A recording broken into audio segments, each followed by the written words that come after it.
Aujourd'hui dans le Zapanime, découvrons ensemble Jigoku Shoujo, un animé rempli de sang, de larmes, de vengeances en tout genre, le tout illustré par une jeune et magnifique fille, Enma Ai, aussi appelée la fille des enfers.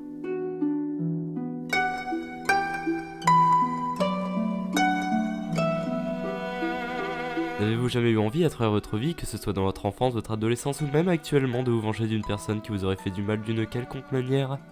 Sans doute ce désir vous a-t-il déjà plusieurs fois traversé l'esprit.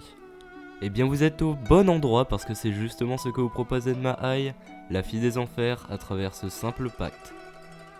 Prenez cette simple poupée, déroulez la ficelle qui l'entoure et vous enverrez sans plus attendre la personne qui vous fait du mal en enfer, le tout accompagné d'une vengeance digne de ce nom.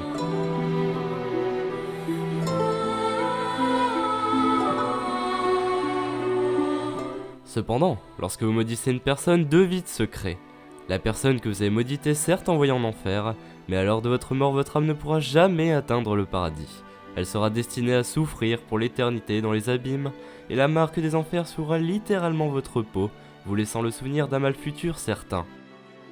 Ainsi, si la vengeance a toujours été un sujet banalement traité, le risque de soi-même partir en enfer rend en effet la chose beaucoup plus exaltante et tragique à suivre.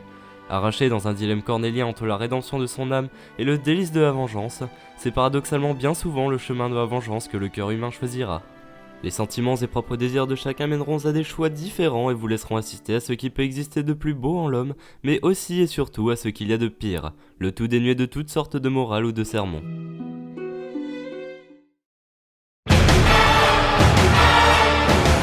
Et si ce cadeau empoisonné vous semble être tout particulièrement destiné aux personnes saines d'esprit, sachez qu'il n'en est rien car la seule condition nécessaire à la signature de ce contrat est le désir de se venger de son prochain. L'œuvre fouillant dans les tréfonds de la psychologie humaine, il vous sera aisé de vous retrouver déconcerté face au comportement d'un personnage.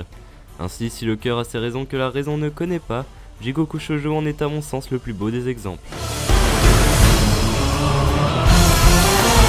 Le visuel se voulant vieillissant dans le début de l'œuvre, sachez qu'il n'en est rien de l'OST qui parviendra à vous transporter dans l'univers à la fois cruel et poétique de Jigoku Shoujo. Mélangeant habilement une instrumentation traditionnelle japonaise et une instrumentation moderne, c'est avec génie que Yasuharu Takanashi vous touchera au plus profond du cœur. Cette œuvre, Jigoku Shoujo, est-elle une friandise qui dévoile une partie de son goût à chaque bouchée. Plus vous y goûterez, plus vous en voudrez. Si la vengeance n'a jamais été aussi accessible que dans Jigoku Shoujo, tel que le disait Voltaire, pour savoir se venger, il faut savoir souffrir.